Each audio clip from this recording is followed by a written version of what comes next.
Magandang gabi po sa inyo lahat. Ako po, Suarez Aquino na nagbabalita. May magaganap sanang demolition sa isang compound sa Pasig. Ngunit ito ay nauwi sa isang batuhan at sakitan. Halos 5 pulis ang sugatan matapos silang batuhin ng plastik na naglalaman ng asido. Ngunit tumanggi ang mga residente sa paratang ito, hindi daw asido ang laman ng kanilang pinamputong plastik kundi tubig mula sa Poso Negro.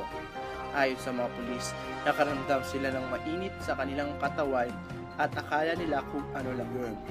Ayon sa isang residente, nagawa lang nila mangbato dahil nagawa ng mga pulis na mangbato sa kanila ng tirigas sa loob ng kanilang compound at may mga hinimatay pa daw sa kanilang mga kasamahan. At sa sobrang tigas ng mga residente, napasuko at napaatras ang mga pulis sa pagdating ng alas 3 ng hapon. Muli, magandang gabi po sa inyo lahat. Ako po, Suarez Aquino, nagbabalita.